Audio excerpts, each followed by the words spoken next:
Also known as first war of independence, ठीक है, which started as sepoy mutiny. Now what is sepoy mutiny? Mutiny का भी मतलब होता है any kind of rebellion done by the soldiers, ठीक है, जब किसी तरीके का विद्रोह सिपाहियों के द्वारा किया जाता है, that is called mutiny. And sepoy का मतलब था Indian soldiers working in British army. तो ब्रिटिश आर्मी में जो इंडियन सोल्जर्स रिक्रूटेड थे उन्हीं को सिपॉयज कहा गया, और इसे हम सिपॉय म्यूटनी इसलिए कहते हैं because it was started by the Indian soldiers, ठीक है। लेटर बहुत सारे लोगों ने उसको ज्वाइन किया from the different classes of the society, but initially because it was started by Indian soldiers, hence it is called Sepoy Mutiny. Okay, बहुत सारे long drawn factors थे इसके पीछे, some economic factors, some social, some political, but the immediate cause was the new gun which was introduced in army. Enfield rifle नाम की एक नई gun Britishers ने इंट्रोड्यूस की थी आर्मी में, ठीक है। उसका जो कार्टेज होता था, कारतूस जो होता था, उसको उसके कवर को अपने टीथ से निकालना होता था, ठीक है। एंड दैट कार्टेज जो था, कारतूस का जो कवर होता था, उसको ग्रीस किया जाता था पिग एंड काउ फैट से, पिग एंड काउ फैट से, ठीक है। सो पिग्स जो हैं वो बैन है इस्लाम में, they are prohibited in Islam Muslims के लिए, and cow is sacred for Hindus. तो बेसिकली दोनों ही रिलीजन के सेंटिमेंट्स हर्ट हो रहे थे इससे, और इसी के अगेंस्ट एक रिएक्शन में मंगल पांडे नाम के एक सिपॉय ने अपने कमांडिंग ऑफिसर को शूट कर दिया था at Barrackpore. Okay, Mangal Pandey was arrested along with his other soldiers, जो बाकी उनके यूनिट के सोल्जर्स थे, इंडियन सोल्जर्स, उनको अरेस्ट किया गया और मंगल पांडे को फांसी दे दी गई थी, ठीक है। देन इसी इवेंट के आगे में कह लो या इसी को प्रोसीड करते हुए मेरठ में जो टुकड़ी थी, जो यूनिट थी इंडियन सोल्जर्स की, उन्होंने रिवोल्ट किया and they also shot their commanders. And Mangal Pandey को तो चूंकि फांसी दी जा चुकी थी, बट उनके साथ जिन सोल्जर्स को पकड़ा गया था वो जेल में थे। तो मेरठ के जो सिपॉयज थे उन्होंने जेल से उन इंडियन सोल्जर्स को निकाला बाहर and they moved to Delhi. Okay, they march to Delhi and they declared Bahadur Shah Zafar as their leader, ठीक है, एज देयर एम्परर। और बहादुर Shah Zafar was the last Mughal emperor. Now this was the immediate cause. Initially Bahadur Shah Zafar denied to lead this revolt. उन्होंने मना किया इसको revolt को lead करने से, because he was quite old, वो खुद ही अपने 70s में थे। बट अगेन इंसिस्ट करने पे वो माने और फिर उन्होंने अलग अलग रूलर्स को लेटर्स लिखे कि हम ये विद्रोह शुरू कर रहे हैं, प्लीज़ कोऑपरेट और प्लीज़ पार्टिसिपेट। और ऐसे करके अलग अलग एरियाज़ के रूलर्स ने, लीडर्स ने इस रिवोल्ट में पार्टिसिपेट करना शुरू किया। ओके, कानपुर से वी हैड नाना साहब, दिल्ली से वी हैड बहादुर शाह जफर, जो खुद नहीं लड़ रहे थे टेक्निकली, बट उनके नाम पे या उनको लीडर बना के बाकी लोग, बख्त खान जैसे लोग लीड कर रहे थे। देन अवध से थी बेगम हजरत महल, झांसी से थी रानी लक्ष्मीबाई, तात्या टोपे थे ग्वालियर से और कानपुर से, और ऐसे ही बिहार में जगदीशपुर एक जगह है, वहाँ से कुंवर सिंह लड़ रहे थे। नाउ हम ये देखते हैं रिवोल्ट ऑफ 1857 जो है वो ज़्यादा नॉर्थ इंडिया में ही था, साउथ इंडिया तक इसकी पहुँच नहीं हुई, ठीक है, it did not expand. And the people fighting in revolt of 1857 they were fighting with different cause and motive. लोगों के अपने अलग अलग ऑब्जेक्टिव थे जिसके तहत वो लड़ रहे थे, कोई एक कॉमन गोल नहीं था, ठीक है। किसी को, जैसे रानी लक्ष्मीबाई थी, वो डॉक्ट्रिन ऑफ लैप्स के अगेंस्ट लड़ रही थी, उनको झांसी बचानी थी। नाना साहब इसलिए लड़ रहे थे क्योंकि उनको महाराष्ट्र से निकाल दिया गया था, वो पहले महाराष्ट्र में पेशवा थे, उनको वहाँ से निकाल दिया गया था, वो इसलिए लड़ रहे थे। ऐसे ही अलग अलग लोग अलग अलग मोटिव से लड़ रहे थे, तो कोई कॉमन गोल नहीं था। Although the party against which they were fighting were Britishers, ठीक है, सब ब्रिटिशर्स के अगेंस्ट ही लड़ रहे थे, but with different objectives. Okay, now political factors, social factors और इकोनॉमिक फैक्टर्स जो बहुत पहले से चले आ रहे थे और जो बहुत ही कॉमनली नोन है, एक तो एक्सेसिव रेवेन्यू, ठीक है, excessive taxation on industries, handicraft industries को डिस्ट्रॉय कर देना। देन सोल्जर्स के साथ होने वाला डिस्क्रिमिनेशन, यानी इंडियन सोल्जर्स को कम सैलरी मिलती थी, उनको अपना रिलीजन फॉलो करने की आज़ादी नहीं थी, उनको अपने रिलीजियस सिंबल्स कैरी करने की आज़ादी नहीं थी। Muslim soldiers were asked to cut their beard off उन्हें अपनी दाढ़ी हटवाने का बोला जाता था। जो हिंदू सोल्जर्स थे वो किसी भी तरीके का कोई रिलीजियस सिंबल कैरी नहीं कर सकते थे, तिलक नहीं लगा सकते थे, पगड़ी नहीं बांध सकते थे जो सिख सोल्जर्स थे। एंड उस समय ये मान्यता थी कि हम ओवर सी ट्रैवल नहीं करते, हम सी क्रॉस नहीं करते, क्योंकि ये धार्मिक मान्यताएं थी कि अगर आप समुद्र क्रॉस करेंगे तो आपका धर्म भ्रष्ट हो जाएगा, ठीक है। लेकिन ब्रिटिशर्स ने फोर्स किया इंडियन सोल्जर्स को वर्ल्ड वॉर 1 में बाद में पार्टिसिपेट करने के लिए, ठीक है। और ऐसे भी वो अलग अलग जगह जहाँ भी लड़ रहे होते थे वो वहाँ पे इंडियन सोल्जर्स को लेके जाते थे। एक तो ये हुआ। दूसरा, इंडियन सोल्जर्स हमेशा लोएस्ट रैंक पे ही रहते थे, ठीक है। And not only soldiers, the Indians who were educated Indians also, जो वेस्टर्न एजुकेशन ले रहे थे, इंग्लिश एजुकेशन जो ले रहे थे, वो भी सिर्फ लोएस्ट पोजीशन ऑफ एडमिनिस्ट्रेशन पे ही काम कर पा रहे थे। उन्हें ऑफिसर बनने का या उन्हें हायर पोजीशन पे बैठने का परमिशन नहीं दिया था ब्रिटिशर्स ने, okay. So they were only working as clerks, as subordinates to Britishers, ठीक है। इस बात का डिसकंटेनमेंट भी था। देन जमींदार्स के रोल को खत्म कर दिया गया था। ब्रिटिशर्स सारा रेवेन्यू खुद कलेक्ट करते थे, ठीक है। तो जमींदार्स को भी अपनी पावर में लॉस फील हो रहा था, उनको अपनी एलिटिज्म में लॉस फील हुआ था। और ऐसे करके there were various other factors which combined and compiled and then they ended up in this revolt of 1857, okay, जिसे हम सिपॉय म्यूटिनी भी कहते हैं, फर्स्ट वॉर ऑफ इंडिपेंडेंस भी कहते हैं। Then although this is started on a very massive scale, बहुत सारे लोगों ने पार्टिसिपेट इसमें किया, बट रिवोल्ट को विद इन 1 ईयर सप्रेस कर दिया गया था by Britishers and the suppression was very very brutal, ठीक है। बहुत ही ब्रूटल तरीके से सप्रेशन हुआ, बहुत लोगों ने जान गंवाई उसमें। And ultimately this revolt was oppressed, suppressed and finished. Why it got failed? इतने मैसिव स्केल पे शुरू होने के बाद भी, and it was a shock to Britishers, Britishers ने कभी एक्सपेक्ट नहीं किया था कि कोई इतना बड़ा रिवोल्ट उनके अगेंस्ट हो सकता है। और ये हुआ 1857 में। Now it has been almost more than 100 years Britishers को यहाँ रूल करते हुए, ऑलमोस्ट 100 ईयर्स हो रहे थे, ठीक है। क्योंकि 1757 में अगर हम देखें बैटल ऑफ प्लासी हुई थी, है ना, और वहाँ से टेक्निकली ब्रिटिशर्स ने अपना रूलिंग शुरू किया था, ठीक है। तो अगर हम वहाँ से भी देखें तो ऑलमोस्ट 100 ईयर्स का गैप आ रहा था। तो 100 साल बाद कोई इतना बड़ा विद्रोह होगा, ब्रिटिशर्स ने ऐसा एक्सपेक्ट किया नहीं था। तो उनके लिए इनिशियली तो शॉक था, बट उन्होंने रीइंफोर्समेंट मंगाई ब्रिटेन से एंड कुछ लीडर्स, कुछ ऐसे ऑफिशियल्स को बुलाया गया who brutally suppressed this revolt and दोबारा से ऐसा कुछ ना हो उसके लिए एक बहुत बड़ा स्टेप लिया गया by British crown. British crown means the queen of England, okay, क्योंकि इंग्लैंड में तो क्वीन और किंग का रूल था। तो उन्होंने क्या किया, हमारे यहाँ जो ब्रिटिश रूल था वो टेक्निकली रूल किसका था? ईस्ट इंडिया कंपनी का था, है ना। ईस्ट इंडिया कंपनी रूल कर रही थी, वो कंपनी जो ट्रेड करने के लिए आई थी, बट उसने अब पॉलिटिकल सिनेरियो में भी अपनी पकड़ बना ली थी। जब ये सारा फियास्को हो गया उसके बाद ब्रिटिश क्राउन ने एक बहुत इंपॉर्टेंट स्टेप लिया and that was government of India act 1858, okay. ये एक्ट लाया गया by British crown and under this act what happened, the power, the authority, the rule was transferred from EIC to British crown. यानी कि अब East India Company सिर्फ trading करेगी India में और किसी भी तरीके का कोई पॉलिटिकल पावर होल्ड नहीं करेगी। अब इंडिया को रूल कौन करेगा? डायरेक्टली द ब्रिटिश क्राउन, ठीक है। आज हमें यही पढ़ना है। So we will study what was Government of India Act 1858.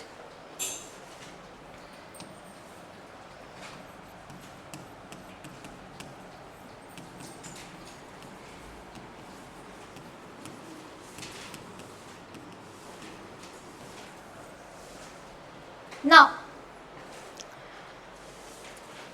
failure के बाद the loss which was incurred by Britishers, although revolt को सप्रेस कर दिया गया, बट द लॉस, जो ब्रिटिशर्स का लॉस हुआ, that was huge, that was massive and that was not expected bye them in any case और scenario, ठीक है।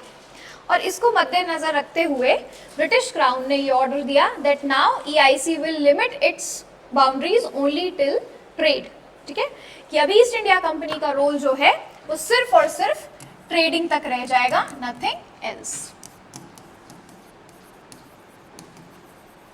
So the shift of power was from EIC to British Crown.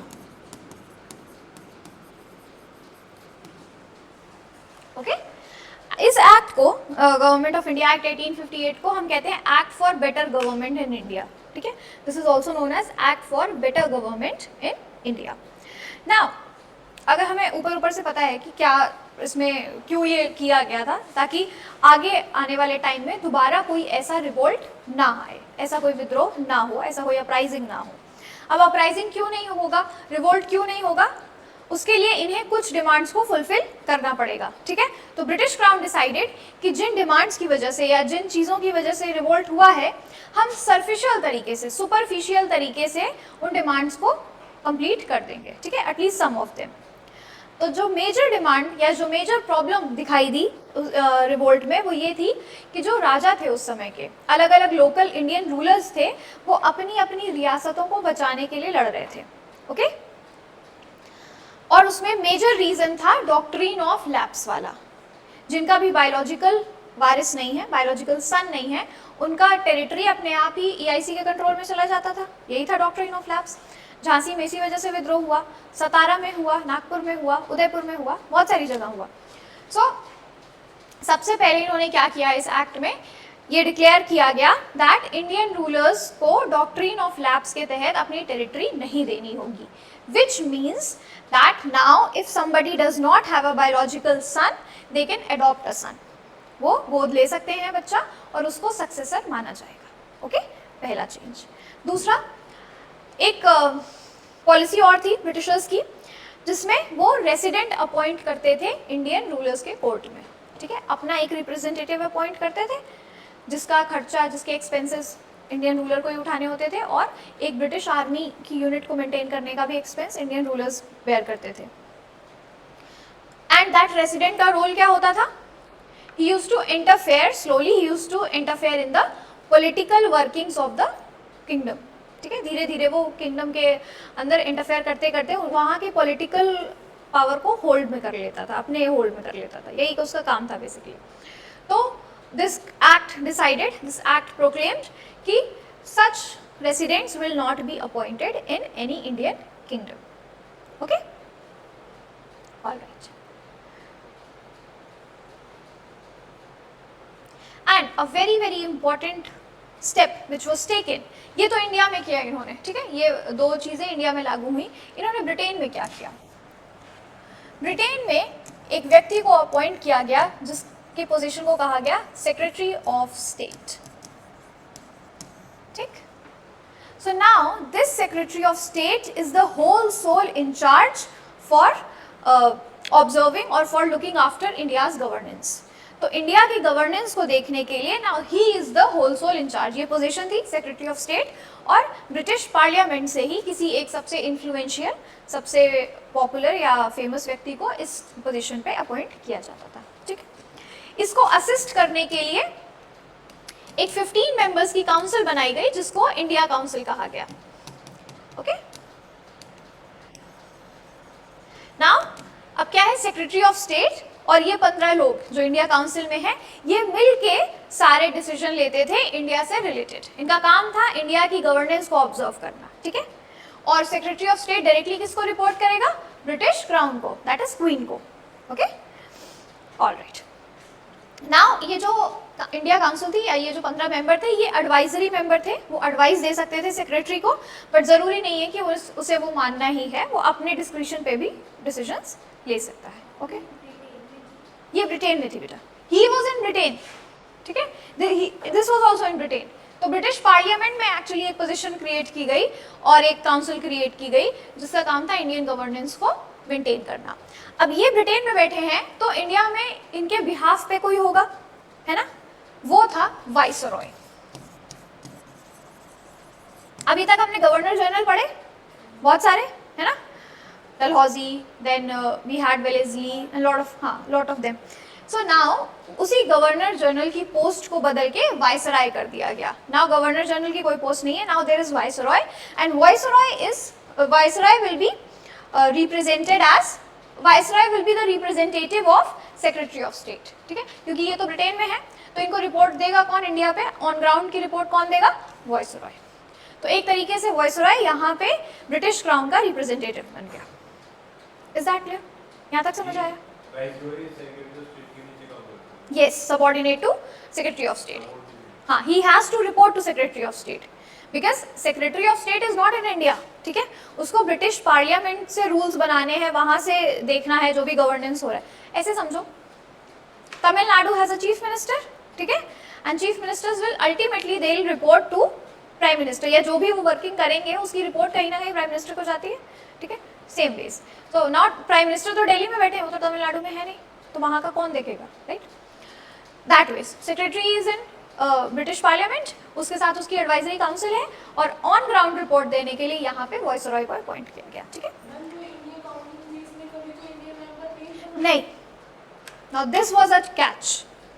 Letter जाके ये demand उठी थी बाद में, जब इंडियन नेशनल कांग्रेस का फॉर्मेशन होता है, हम इस डिमांड को देखेंगे that Congress has put forward this demand that Indian should be there, कि हमारे लिए ही रूल्स बन रहे हैं और उस बॉडी में ही हम कोई इंडियन नहीं है.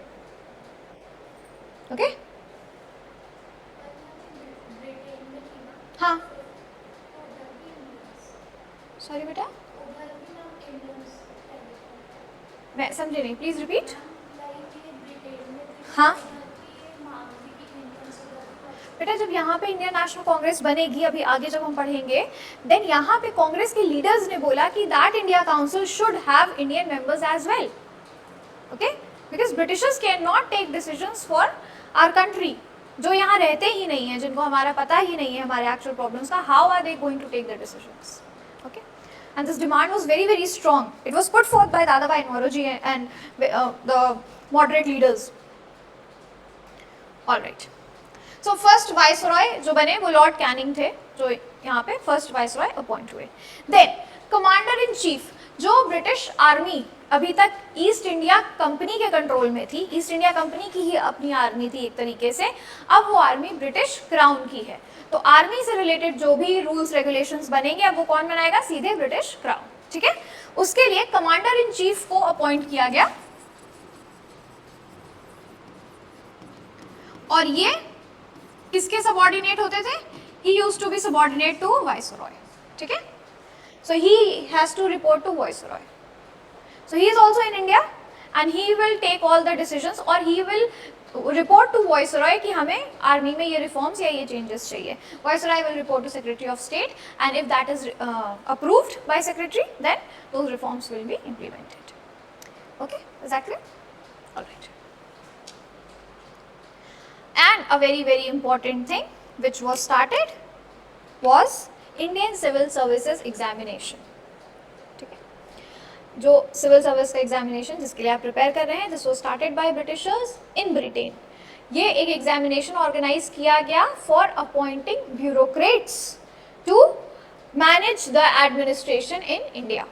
ठीक है, पर यहाँ पे कैच क्या था कि एक तो ये एग्जाम होता था ब्रिटेन में, एंड ऑन पेपर थ्योरी में तो उन्होंने लिख दिया कि हाँ Indians can also sit for this, but एक तो उन्होंने एज पता है उस समय रखी थी 21 और 23, the maximum age limit. Okay, so यहाँ पे तो लोग पढ़ाई नहीं पूरी कर पा रहे थे तब तक.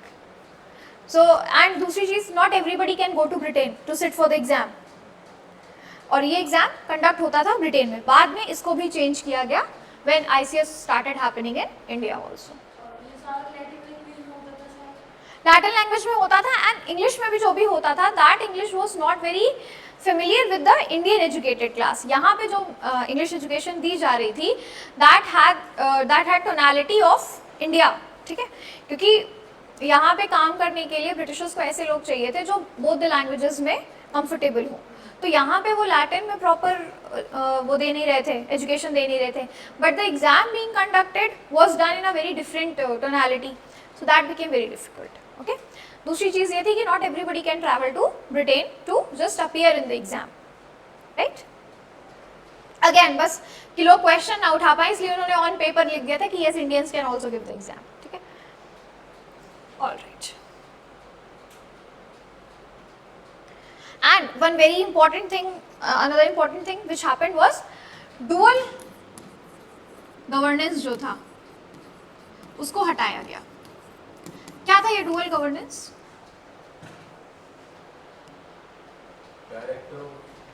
Board of directors and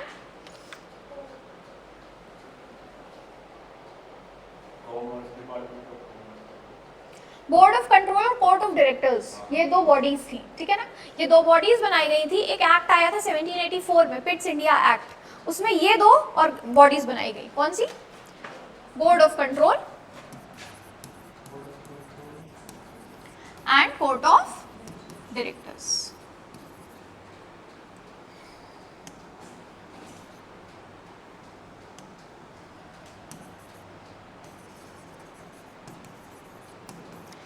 with this government of India act इन दोनों बॉडीज को डिसमिस कर दिया गया था, ठीक है। For what? ताकि सारे डिसीजंस जो हैं related to economy, related to political scenario, related to societal issues, सारे डिसीजंस जो हैं वो ब्रिटिश क्राउन लेगा, ठीक है। There will be no different organisations to take the decision. अलग अलग बॉडीज नहीं होंगे, अलग अलग ग्रुप्स नहीं होंगे, सारे जो डिसीजंस हैं that will be taken by the central authority and that is British Crown, ठीक है, which technically means Secretary of State. All right, okay, ठीक है, let us write something. Put a heading, Government of India Act 1858.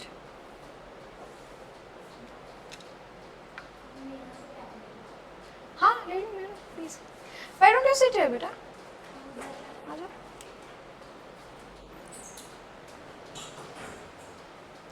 इसके बाद after this topic or revolt of 1857 वाला topic will be completed, ठीक है।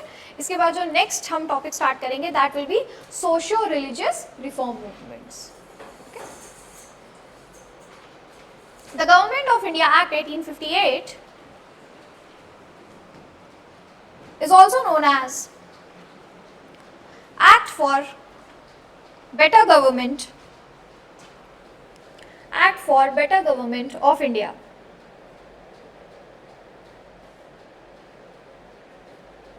It was a turning point. It was a turning point in colonial history of India.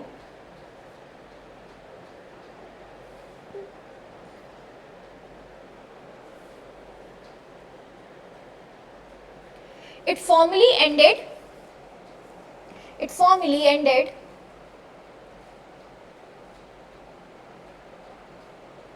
the rule of British East India Company,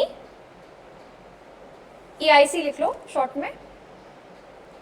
It formally ended the rule of EIC and transferred the governance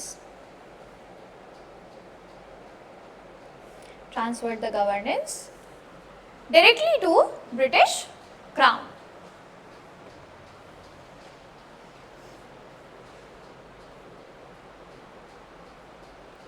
This shift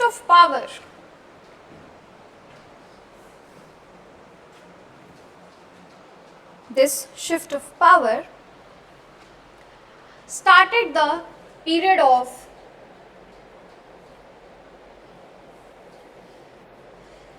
British Raj. Now listen carefully. Before 1858, इस act से पहले तक हम कहते थे rule of the company या companies rule in India. Okay, now with this act what started? British Raj. Alright, inaugurated or started the period of British Raj, which continued till India's independence in 1947.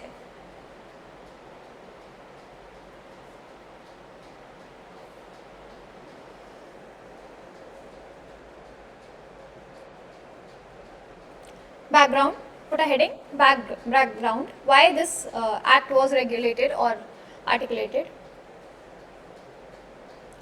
The roots of this act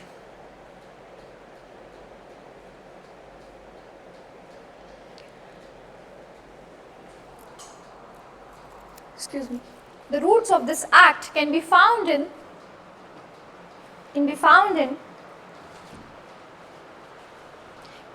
the discontent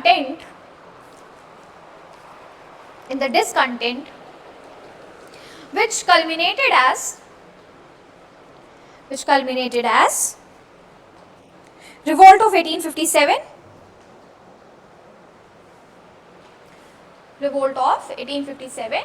or First War of Independence.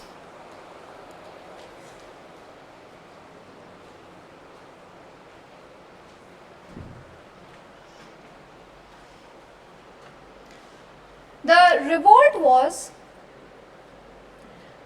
was not just a military uprising,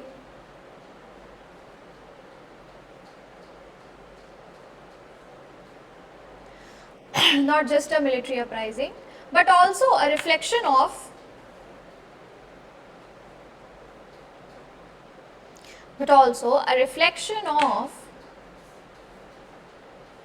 deeper political,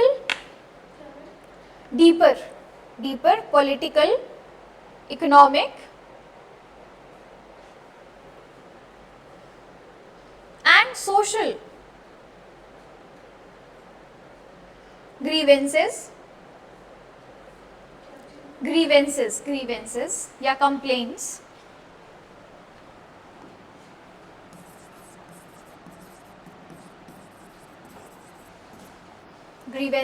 against the policies of EIC.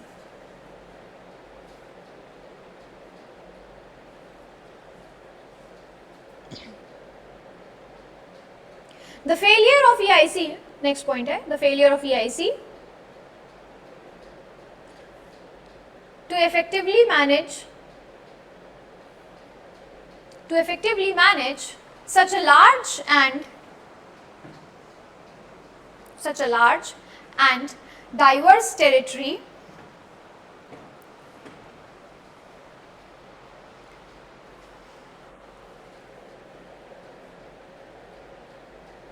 became evident during the revolt.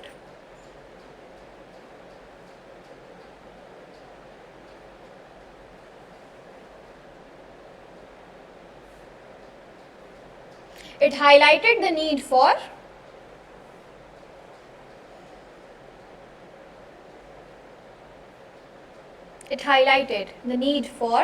more centralized and accountable system of governance.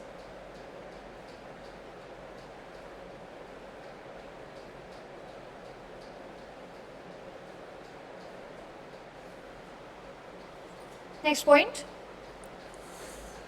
Eventually, British Parliament decided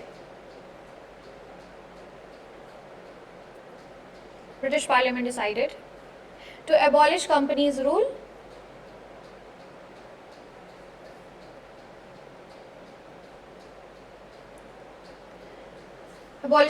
rule and assume direct control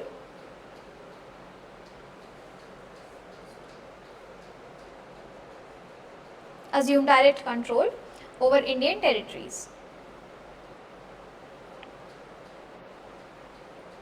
Okay. Now put a heading, key provisions of the Act.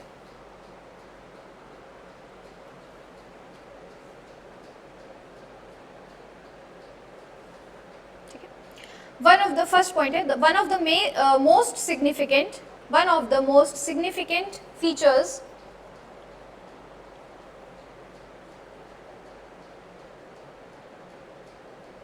was complete transfer of power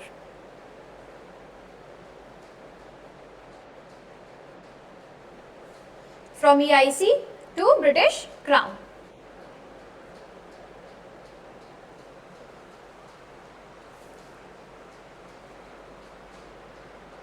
All territories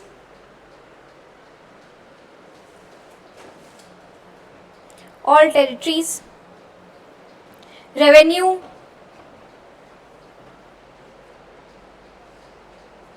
and administrative authority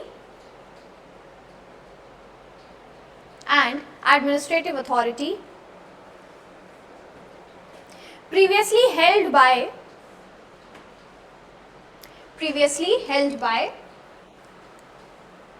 EIC now came under the British Crown. Next point.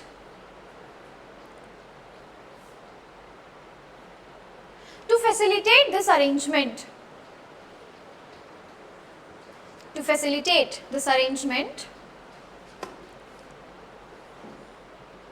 this act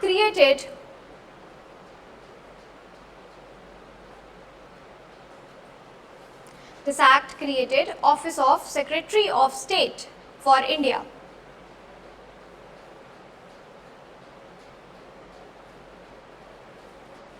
Secretary of State for India, bracket में लिख लेना, a powerful member of British cabinet, a powerful member of British cabinet. This office became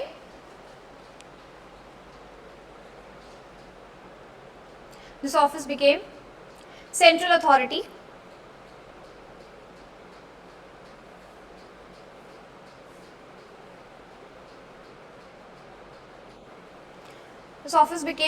authority responsible for Indian affairs.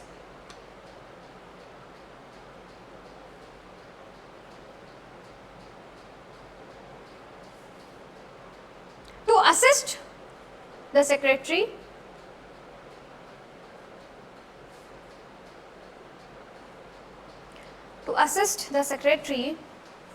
a Council of India was formed,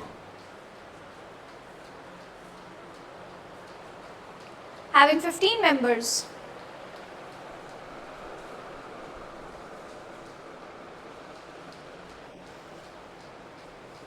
However, this council was just in advisory role.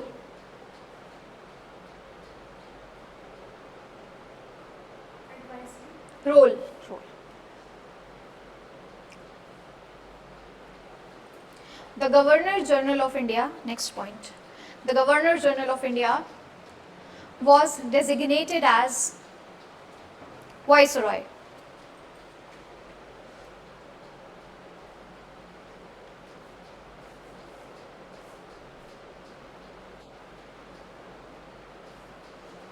Lord Canning, लिख लेना, bracket में लिख लो, he was first Viceroy, Lord Canning. Canning बेटा.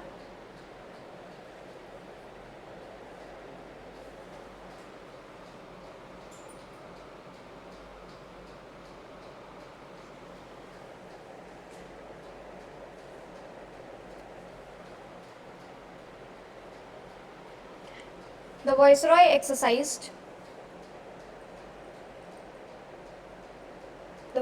exercised executive authority in India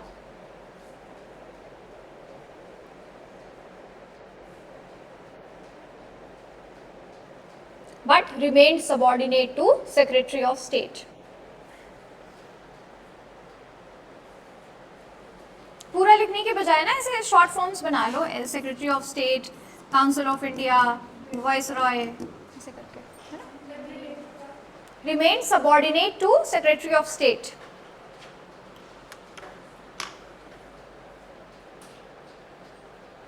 Next point, abolition of dual system of governance.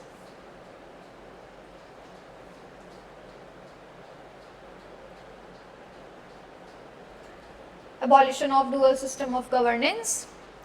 Board of Control and Court of Directors. Board of Control and Court of Directors were abolished to create a unified administrative structure.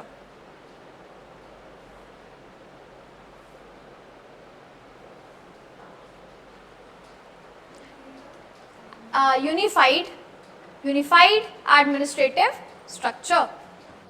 जहाँ पे आपने लिखा है board of control and court of directors, वहाँ bracket में लिख लो bye Pitt's India act 1784. कि ये आया किससे था?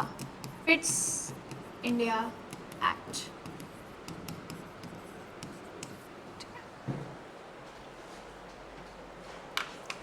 The act, next point, the act brought the Indian Army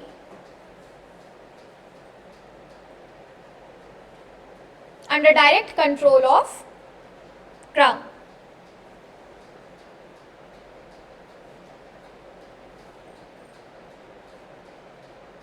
The Commander-in-Chief,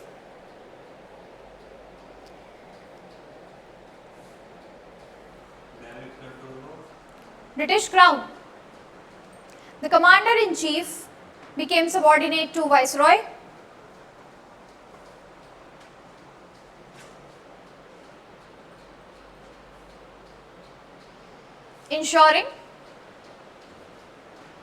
Ensuring centralized military command.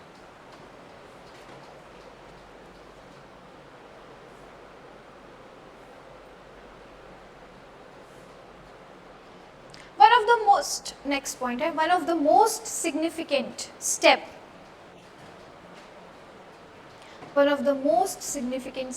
was reorganization of civil services.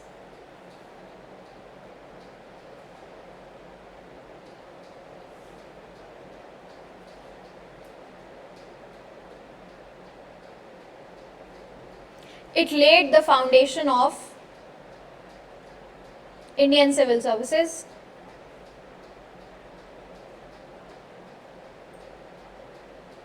Indian Civil Services examination.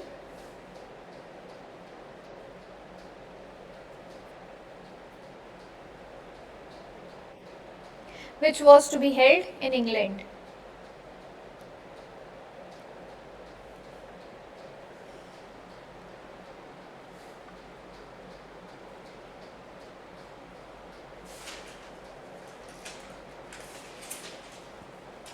Last point.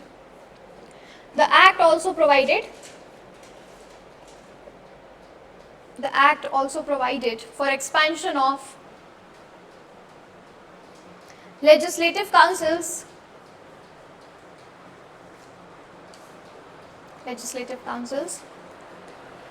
at provincial and central level.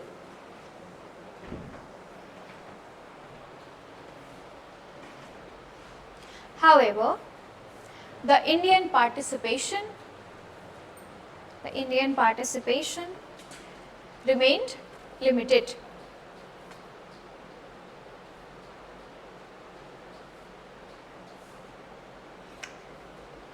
Okay, this was your Government of India Act. Now, along with this act, there was a proclamation. Proclamation क्या होता है?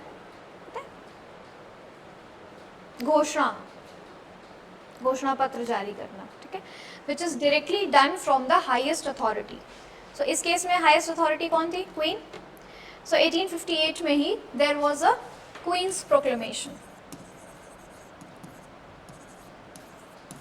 उन्होंने एक घोषणा पत्र जारी किया था. क्यों किया था? Again for the same reason, to satisfy or to pacify the demands of the Indian rulers, okay, to pacify the demands due to which the revolt has taken place. Now please put heading, Queen Victoria's Proclamation, 1858.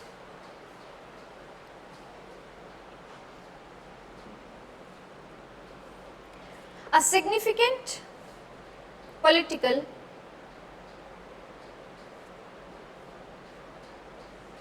and symbolic development after the revolt of 1857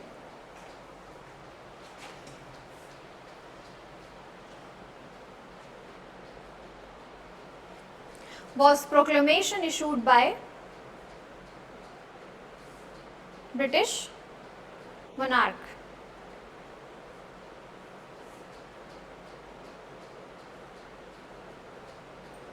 Next point. It assured Indian rulers that their territories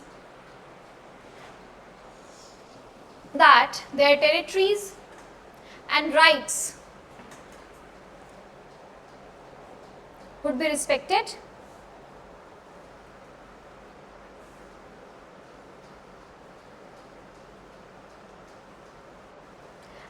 aggressive annexation policies,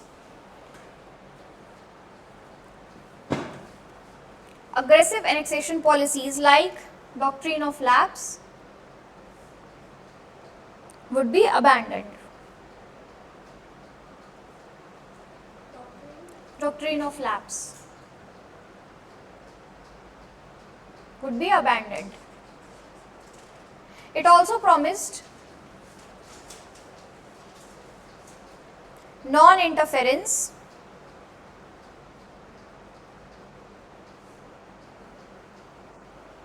non-interference in religious matters.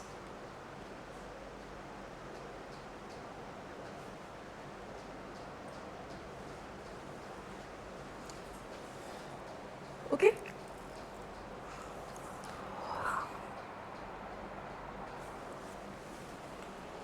All right.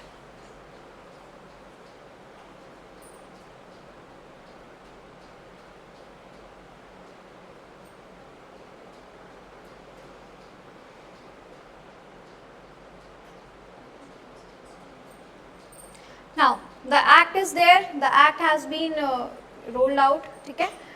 अब वो implementation होगा उसका. Now there was the importance of act, ठीक है. कोई भी rule जब या रेगुलेशन जब इम्प्लीमेंट किया जाता है तो there are two sides of it. One, what was the importance of it, what was the significance, and other what was the limitation to it. ठीक है, क्या ड्रॉबैक्स थे उसमें या क्या नेगेटिव्स थे उसके. पानी वानी पी लो, then we will start.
option, sadly.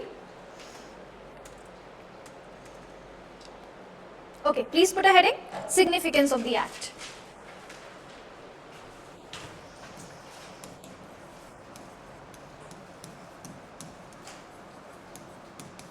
कभी कभी जब आप when you study modern India या colonial rule जब आप पढ़ें तो ऐसा लगता है कि उसके traces नहीं, उसका जीता जागता रूट प्रेजेंट है अभी भी colonial mindset का, ठीक है. हम क्या नहीं देख रहे हैं colonial mindset से related. We are still seeing commercialization of education, ठीक. That started with Western education. Now business education industry is a business hub. You see the private schools, आप देखिए उनके क्या हालात है. कंप्लीट वो है. स्टेट कोचिंग भी आप कुछ भी देख लो, आप कोई भी hospitals, health industry is commercialised.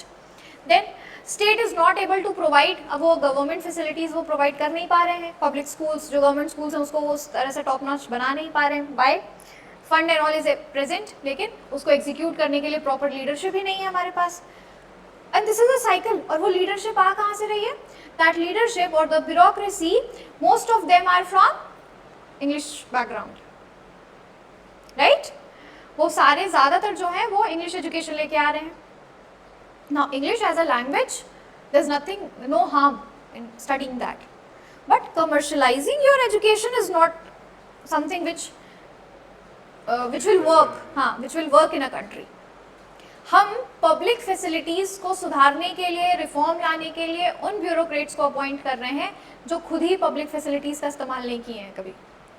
They themselves belong to a privileged class. There are people जो बहुत struggle करके और lower background class से आते हैं and then they make it, but how many of them? Very few. Then society की बात करो तो क्या रेशियल डिस्क्रिमिनेशन खत्म हो गया है? कोई मुझे ये बता दे, अगर कोई इस एकदम कन्विक्शन से ये चीज़ कह सके कि नहीं नहीं, we do not discriminate on the basis of the colour. आज भी है वो, that white men supremacy, that white men superior complex, वो अभी भी.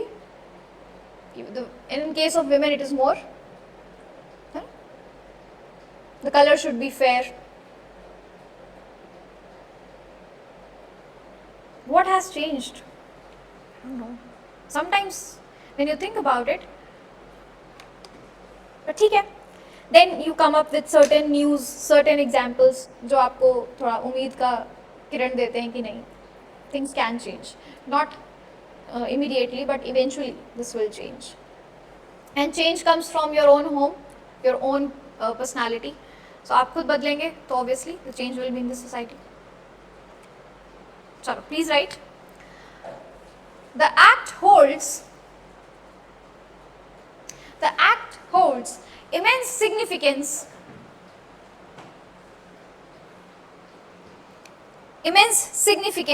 in the Constitution of India, in the constitutional development of India.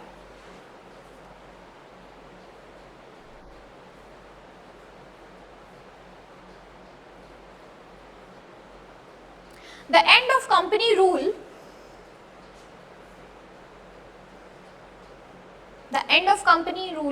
and direct control of British Crown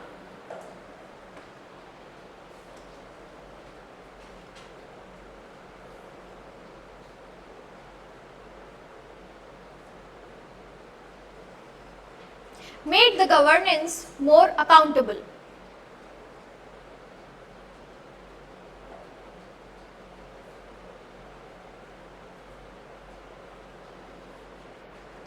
This act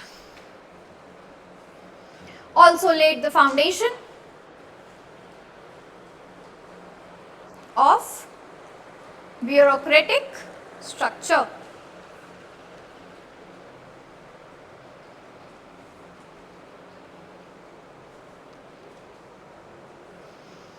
Bureaucratic structure. The position like Secretary of State and Indian Civil Services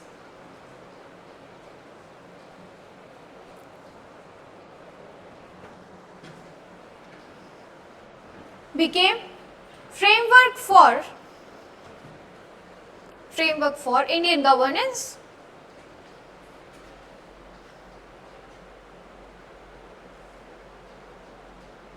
For decades.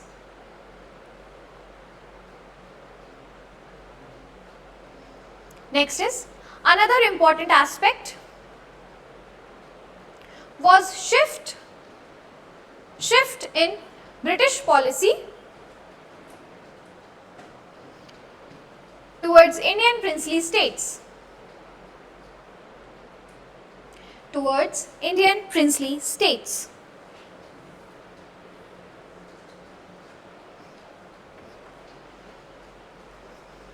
Instead of annexation,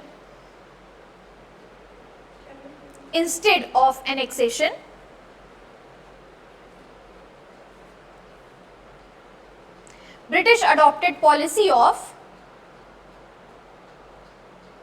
indirect rule.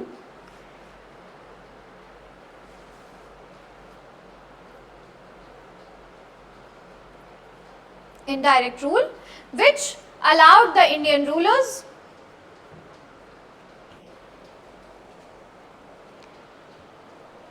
to rule their territories in exchange of loyalty to the crown. Now this is very interesting point. जो policy of annexation थी अभी तक Britishers की, जबरदस्ती territories को occupy कर लेने की, है ना, अलग अलग तरीकों से, अलग अलग पॉलिसीज से, उसको चेंज किया गया. अब ब्रिटिश क्राउन ने क्या कहा कि आप अपना रूल मेंटेन रखिए, इंडियन रूलर्स ही रूल करेंगे अपने अपने टेरिटरीज पे, बट आप हमारे लिए लॉयल रहेंगे. विच मीन्स क्या कि जो भी हम रूल्स एंड रेगुलेशंस बनाएंगे you will implement in your areas, और आप इंश्योर करेंगे कि आपके एरिया में कोई भी विद्रोह ब्रिटिशर्स के अगेंस्ट ना हो. और इससे हुआ क्या?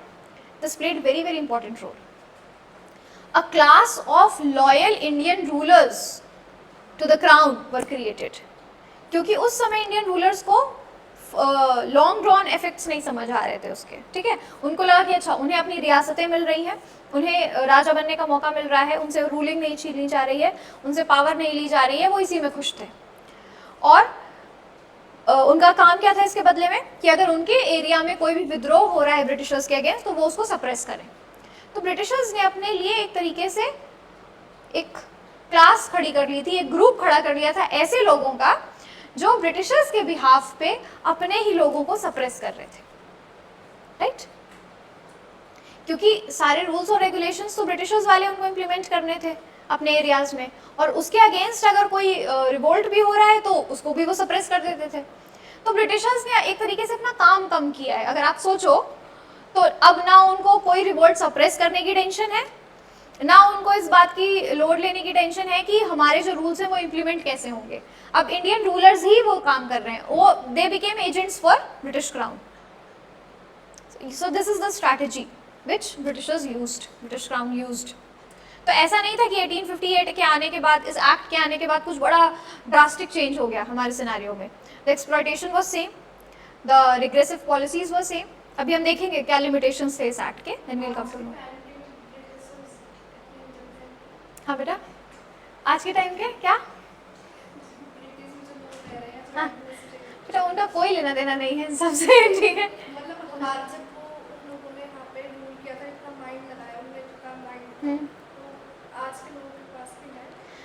मुझे तो थोड़ा डाउट ही होता है, और तो मुझे लगता है कि डिग्रेड हो रहा है, डिजनरेट हो रहा है वो, अब वो उतना नहीं रह गया.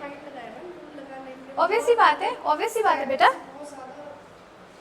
बात स्ट्रैटेजीज अच्छी थी. दूसरा ये था कि उस समय इंपीरियल रूल था ना, उस समय ब्रिटेन जो है सिर्फ इंडिया को ही नहीं, पता नहीं ऐसी कितनी सारी कंट्रीज को कॉलोनाइज कर रहा था, ठीक है. It was a trend back then कि यूरोप की जो कंट्रीज हैं वो इंपीरियल पावर बन के उभर रही थी, specially Britain and France.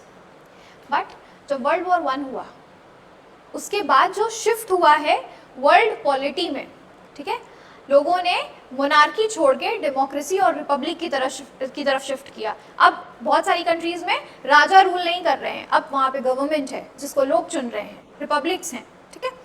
This shift has ultimately decreased the power of British crown.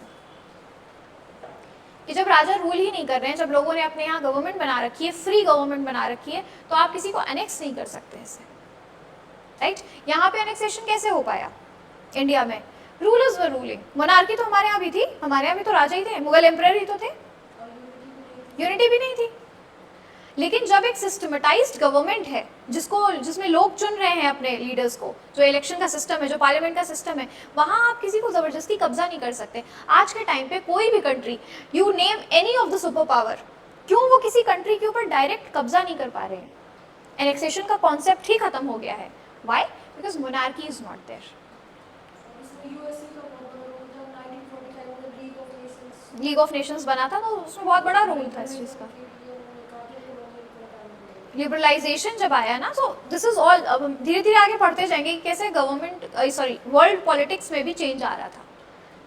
तो अब आज के टाइम पे तो ये पॉसिबल ही नहीं है कि कोई भी पावर, चाहे वो कितना ही सुपर पावर क्यों ना हो, कितना ही वो वेल सफिशिएंट क्यों ना हो, किसी भी कंट्री को रूल कर सके। This is not possible. अब ये तो बेटा वहाँ का जेनेटिक कोड जो है वही बता पाएगा, मुझे तो इसके बारे में आइडिया नहीं है। You can see GDP can be taken into account on various factors, ठीक है? सबसे बड़ा तो population ही आ जाता है। So when you talk about population, है ना? When you talk about population, तो वही बहुत major difference create हो जाता है। So GDP directly आपके development से related नहीं है, a lot of factors come into play। बोलो। नहीं बेटा, नॉट हैपनिंग। हाँ, अभी वो जो द एक्टर वो जो बने हैं ना CM, these are all bullshit, just rumours. ऐसा कुछ नहीं होने वाला है। Such big changes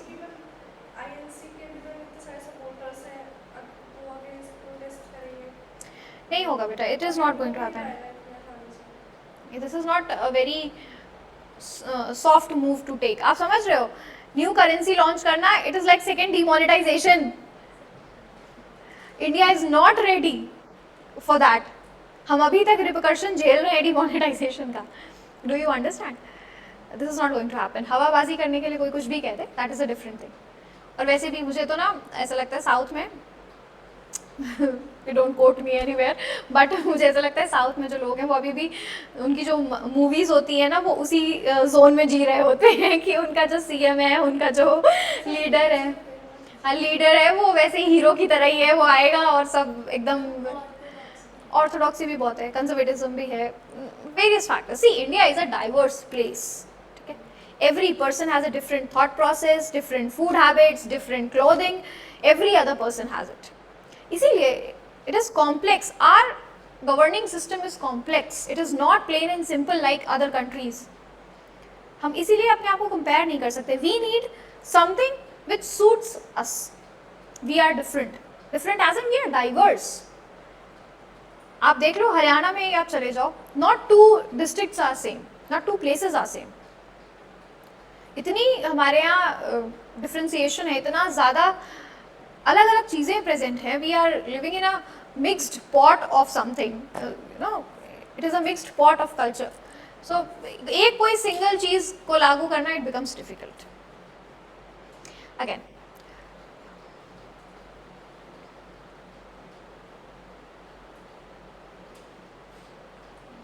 last point in this act paved the way, this act paved the वे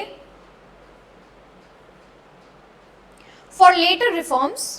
इसके बाद बहुत सारे रिफॉर्म्स आते हैं। इंडियन काउंसिल एक्ट आएगा, फिर हम गवर्नमेंट ऑफ इंडिया एक्ट 1935 देखेंगे, जो बेसिकली एक बेंचमार्क बन जाता है हमारे कॉन्स्टिट्यूशन में भी, ठीक है? तो it was this act only, government of India act 1858, जिसने आगे आने वाले एक्ट्स के लिए एक फाउंडेशन बनाया, जिससे आगे और भी रिफॉर्म्स एंड रेगुलेशंस आते गए, ठीक है? एंड अल्टीमेटली जिन्होंने हमारे कॉन्स्टिट्यूशन को भी फ्रेम करने में हेल्प किया है। For later reforms, इतना बहुत है। Now please put a heading, limitations of the act. Now what were the drawbacks? What were the limitations?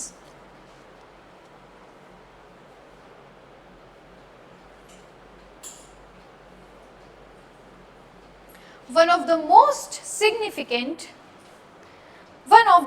significant drawback was limited Indian participation. Limited भी मत लिखो, right, absence of Indian participation. The administrative structure was dominated by British officials and Indians had little role in decision making.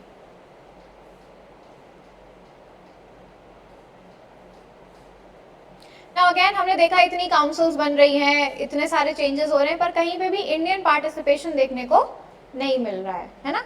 तो बात क्या हुई, अभी तक EIC के ब्रिटिश ऑफिशियल्स रूल कर रहे थे, अब ब्रिटिश पार्लियामेंट के ऑफिशियल्स रूल करेंगे. रूल तो ब्रिटिशर्स ही कर रहे थे ना. So there is no drastic change. Next point is this act led to excessive centralization of authority.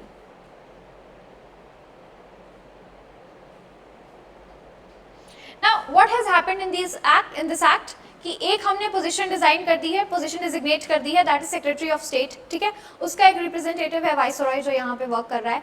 Now all the powers are lying in their hands. ठीक है, everything related to economy, related to political things, administrative structures या कुछ भी है, या social issues कुछ भी है, और मिलिट्री कमांड जो है, everything it is lying in these two hands और in these two authorities.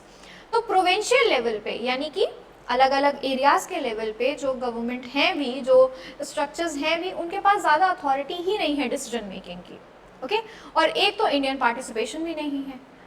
So it is like dictatorship, हम कह सकते हैं, रफ वर्जन ऑफ डिक्टेटरशिप, है ना. Excessive centralisation of authority, oligarchy भी हो सकता है. दिस सेंट्रलाइज सिस्टम, इसी में लिखना है, this centralise system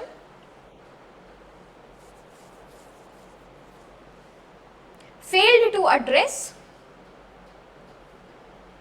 local needs.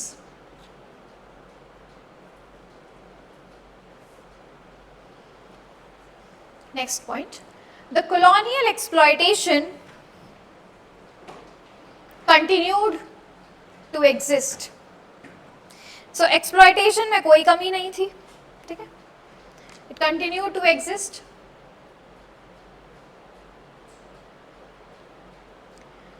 The underlying objective of British rule remained economic exploitation and political control.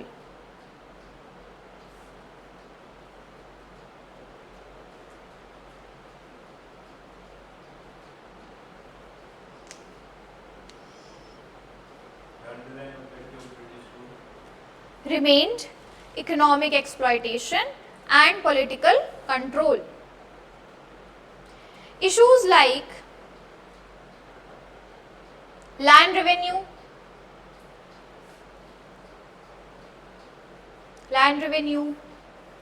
economic drain,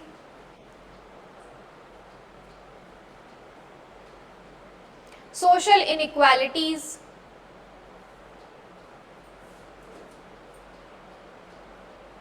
were not addressed.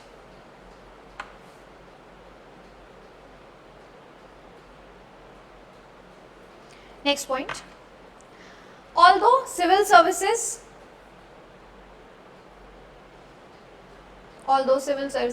were open to Indians on paper,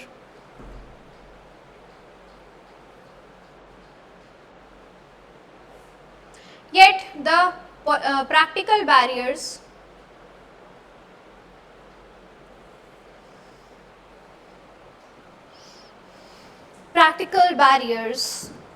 hindered the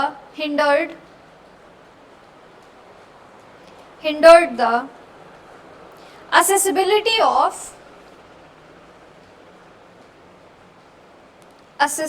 of this privilege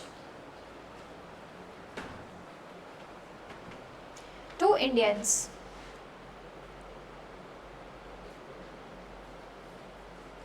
Okay, this was your administrative this act of 1858. ठीक है, all right.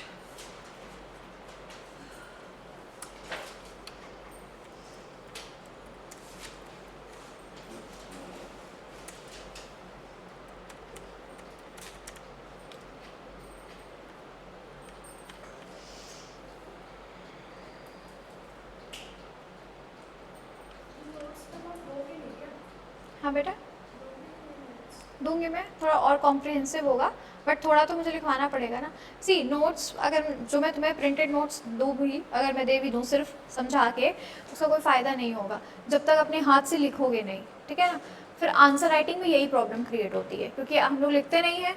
सिर्फ अगर मैं आपको printed notes दे दूँ, PDF आप उसको 4 बार भी पढ़ लो तो भी it will not come in to the practice of writing, and ultimately you have to write. ठीक है, reading is very different from writing.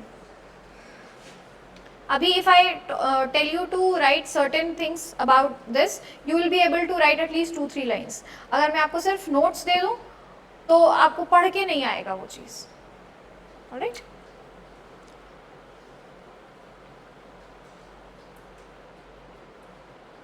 अच्छा, okay. Our next topic is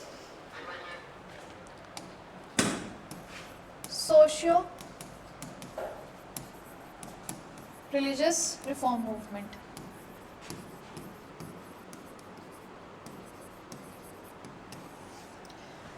I'll give you gist of it. ठीक है, हम लोग start नहीं करेंगे आज, but I'll give you the gist. Now what is socio-religious reforms? पहले तो ये समझो. Just look at the word socio-religious reforms.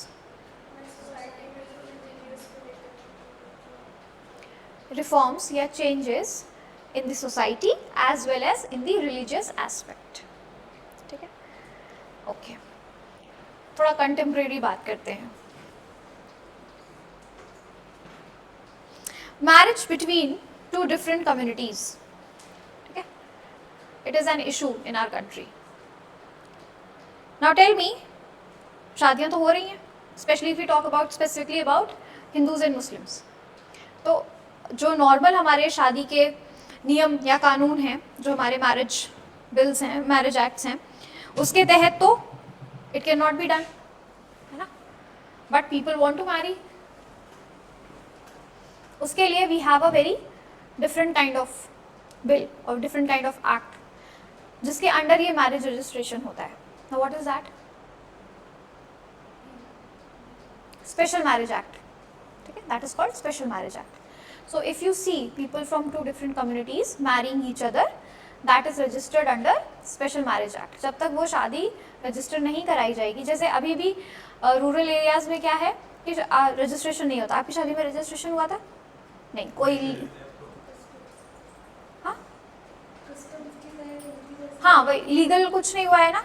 But now in cities it is happening. ठीक है, so suppose if I get married और anybody getting married in my family, so they will do the procedure of legal also. So we will sign the documents also, legal documents also. 50,000 मिलते हैं शादी करने के? कहाँ मिल रहे हैं बेटा? जैसे कि कोई इस एक्ट के मतलब स्पेशल एक्ट नहीं, सिर्फ आप जाते हो और अपना रजिस्ट्रेशन करते हो. Yes. तो you are eligible for 50,000. कोई बहुत practice. अगर कुछ उसमें आई एम श्योर कोई तो उसमें होगा. नो कैन प्रोसीजर कुछ तो होगा, ऐसे तो नहीं होगा. और maybe just to legalise the weddings. मिला है? नहीं, उन्होंने कहा है किसी ने.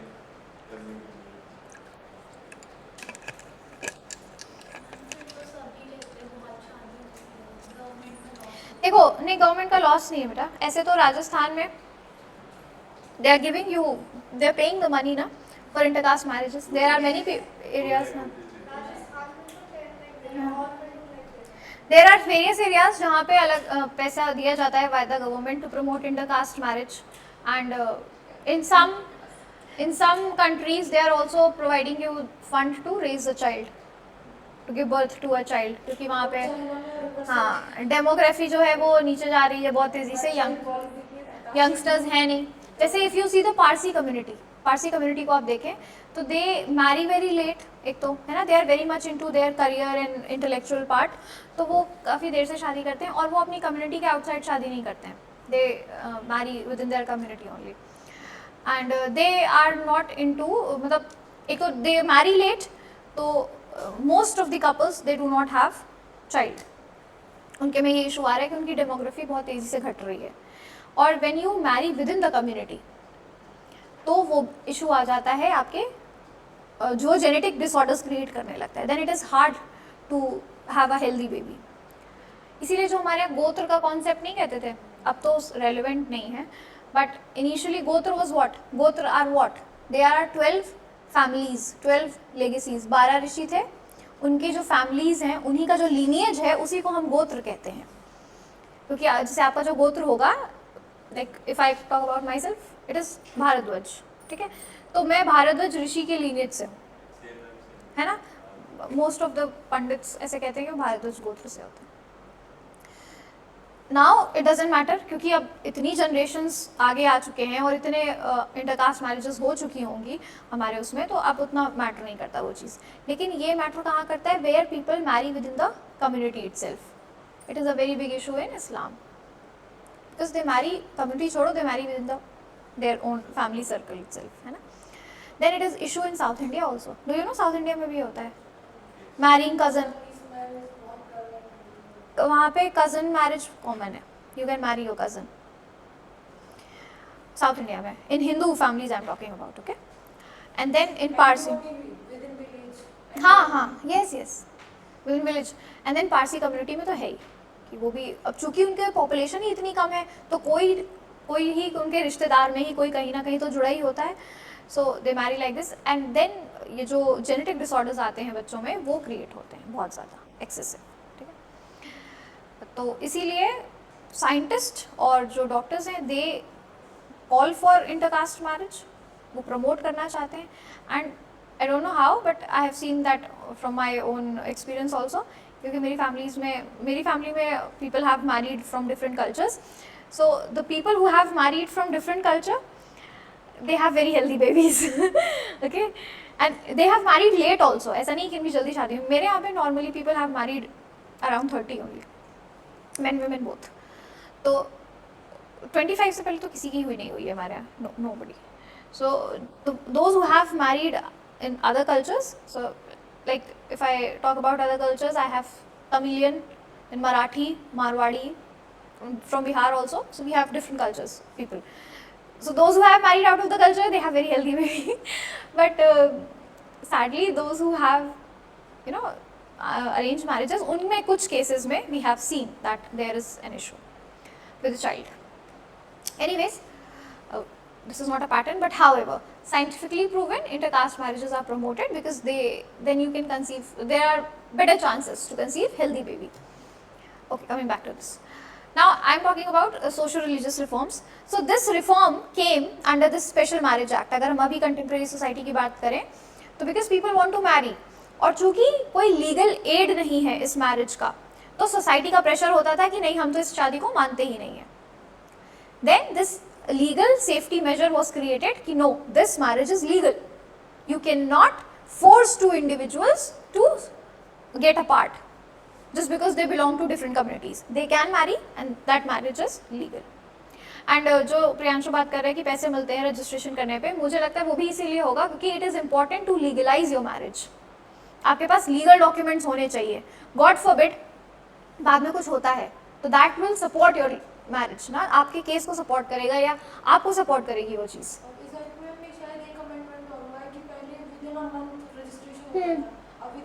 विद इन अ वीक हो गया है, आप रजिस्ट्रेशन करा सकते हो, तुरंत करा लो आप जाके.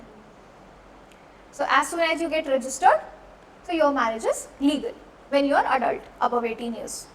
Okay, so this is the social reform which we have in our society. वैसे ही similarly we needed to have some social religious reforms in the society back then. Okay, उस टाइम पे जब हम ब्रिटिशर्स की बात कर रहे हैं, उस टाइम पे हमारे अपनी सोसाइटी, हमारे अपने रिलीजन में कुछ ऐसे सोशल इविल्स थे जिन्हें अबॉलिश करना ज़रूरी था. ठीक है, and who played the important role in that?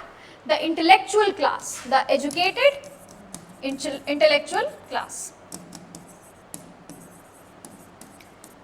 तो हम जिन भी रिफॉर्मर्स के नाम सुनते हैं, Raja Ram Mohan Roy, Ishwarchandra Vidyasagar, Madan Mohan Malviya and many of them, ठीक है, so they belong to this class. Now ये जो क्लास है ये कैसे ओरिजिनेट हुई है?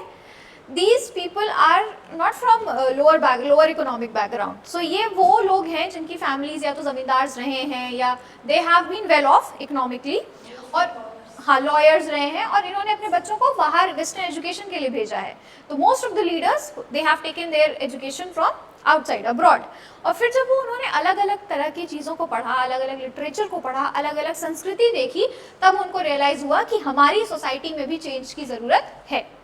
Okay, then these people came back and they raised their voice against the prevalent social evils at that time. Okay, and the social evils were child marriage, है ना, window remarriage को legalise कर वापस से शुरू करने की बात हुई, सती को बंद करने की बात हुई, कंसेंट एज जो था, है ना, age of consent, that is legal age of marrying. अब जो हाँ चाइल्ड मैरिज हो रही है वहाँ क्या ही legal age of marriage, but उसको भी चेंज करने की बात हुई, ठीक है, the legal age was changed and women education was taken care of. Women education came from this class. This can be particularly given to this क्योंकि when they moved out, when they acquired western education, तब उन्होंने realize किया कि महिलाएं हर जगह पे पढ़ रही हैं, women are allowed to study, they are allowed to get educated.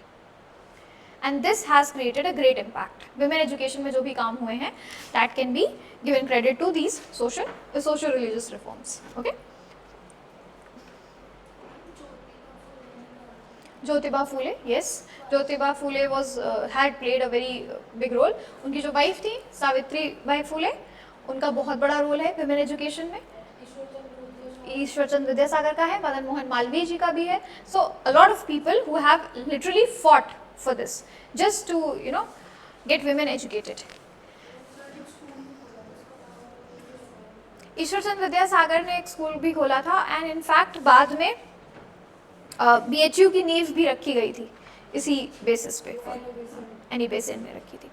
उन्होंने सेंट्रल हिंदू कॉलेज करके कुछ खोला था पहले, देन बाद में उसको BHU में कन्वर्ट किया गया।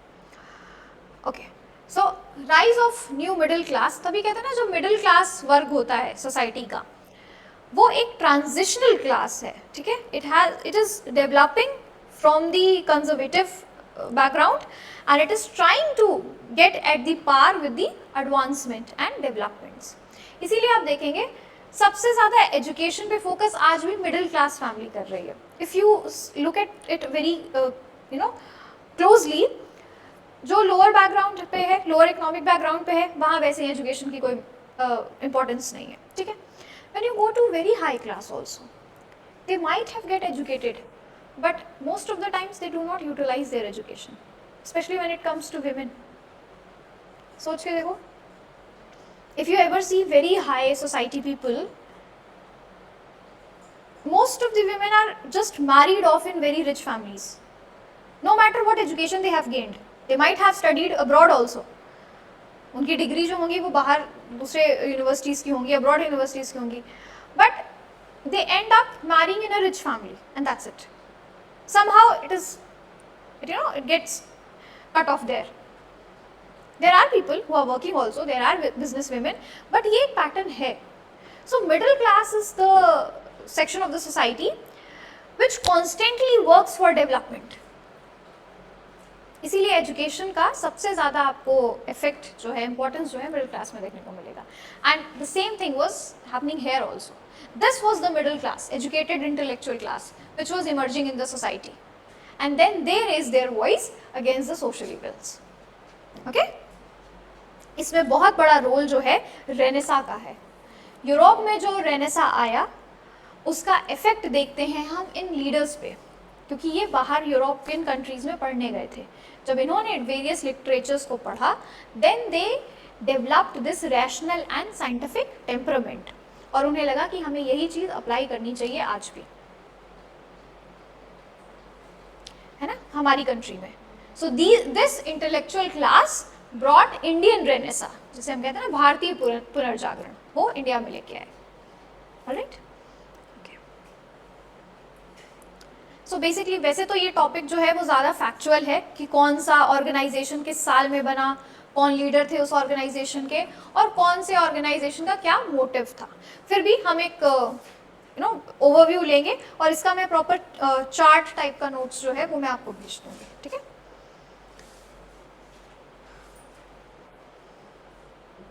You want to write something? नहीं, मन नहीं है। अच्छा चलो ऐसी बात करते हैं। फीमेल इन्फेंटिसाइड के लिए भी बहुत आवाज़ उठाई गई थी, ठीक है ना, killing of girl child, but we have seen it very recent also. Foeticide भी, हाँ, गर्भ में, वूम्ब में ही बच्चों को मार देना अभी भी होता है, when it is illegal to check the gender of the child. I am sure कि आप मुझे शायद बेहतर बता सकते हो।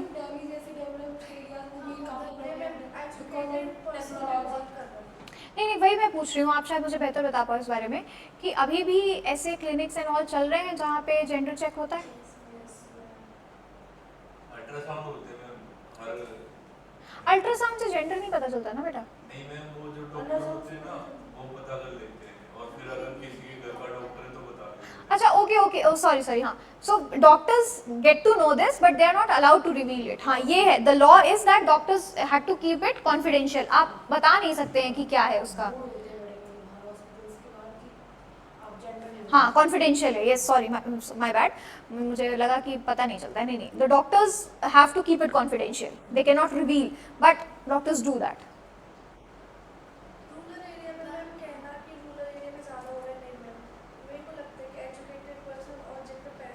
वो भी कर रहे हैं, हाँ ट्रू ट्रू।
की, तो उस टाइम पे in that scenario in 18th century और 19th सेंचुरी फीमेल फीटिसाइड मुश्किल रहा, उतना प्रेवलेंट नहीं रहा होगा, मुश्किल तो नहीं होगी, प्रेवलेंट इसलिए नहीं होगा because of the absence of technology. How would you come to know the gender of the fetus, है ना, because the technology were not that proper. But infanticide, female infanticide was done then. The child is born and then you are killing the child. Have you ever seen a documentary around it? I have seen a documentary around it. And in rural areas, how it was done, I don't know if it is prevalent today or not. There are ladies, the maid ladies, जिन्हें दाई कहते हैं ना, जो पहले delivery कराती थी गांव में, है ना, because you do not have medical facilities over there. So it was a documentary around those maid ladies and a lot of them were interviewed and one lady she said very casually कि हाँ मैंने 20-25 तो मारी होंगी. What kind of crime is this? जो उस time पे जो सोसाइटी होती थी ना, तो फिर ऐसा होता था कि जो अपर कास्ट थे उनकी 3-4 शादियां होती थी, क्योंकि जो बेबी बॉय होता था वो लिनेज कैरी करता था. और जो वो अगर उस मतलब उनकी शादी भी ऐसी अपर कास्ट में हर कोई नहीं कराता था. अगर एक बार हो गई आपके अपर कास्ट में और अपर कास्ट में, तो you have to prefer some lower caste women. तो लोअर कास्ट में अगर आपका बेबी बॉय होता है तो ठीक है, अगर वहाँ पे लड़की होती है तो दिक्कत है, क्योंकि अब उसको शादी कराने के लिए उससे पूछेंगे आपकी मम्मी कौन थी, आपके पापा कौन थी. हाँ, that we are talking about. हाँ, true. We are talking about very quite long ago time. लेकिन अगर हम उस समय की बात करें जब हम social religious reform movement की बात करें, तो the main issue was with the female child, the girl child, and the documentary which I was talking about. So they were even explaining how they have unalived the child, how they have killed the child. It was very disturbing to listen and they were talking as if it was so casual for them, as if it is just a part of daily routine, something which they have been doing since ages. I just don't want to even imagine. However, now coming to the legalization of widow remarriage. Now condition of widows were also very pathetic, okay, and they were kept out of the society. उनका अपना अलग उनको भेज दिया जाता था, और they were treated very miserably, they were treated very badly. In fact, this तो I have also heard that initially, मतलब पहले के टाइम में ऐसा होता था, if somebody is widow और घर में कोई फंक्शन हो रहा है, कोई शादी हो रही है या कोई auspicious फंक्शन हो रहा है, तो they were not allowed to participate in that function, they were not allowed to leave their rooms, क्योंकि ऐसे माना जाता था that shadow of widow will bring bad luck. Is it happening? हम सब कॉन्साइंस होता है, कोई मानता है कि ये सिर्फ हाई लग जाती है, कि अगर उसके संग बुरा हुआ है फिर वो अच्छा देखेगी तो she can't bear the happiness of their. What empowerment are we talking about? इससे ज्यादा मैम वन साइड नीचे अर्ली वैदिक पीरियड पढ़ते हैं, वहाँ पे तो ऐसा कुछ नहीं है. वुमेन्स को इतना प्रमोट किया जाता है. वहाँ पे तो ब्रह्मवादिनी है, जहाँ वेदनी है, जो उन्होंने शादी ही नहीं की है. ये एक्चुअली मुगल्स के उसको राजपूत फिर राजपूत बोलते हैं कि हम लड़कियां पैदा नहीं करेंगे, फिर झुकना पड़ता है शादी के टाइम पे, वो हमें एक्सेप्टेबल नहीं है. Even जब हम पर्दा सिस्टम की बात करते हैं, when we talk about पर्दा system, so the theory is given that Mughals had invaded from the northwest area, from the Rajasthan and Haryana wala area was the major, that it was the interaction point of invaders. So Ghungat and Parda and all came back then. But my question is, are Mughals till date present? Mughals present हैं क्या? Why are we practicing that? Looking at face of a woman, what harm it may cause? Will it end up in death of people? मैंने doctor को Yes, yes. Beta, you don't speak. You better don't speak. मैं बोली ना क्या कहते हैं वो बनोवर आई थी.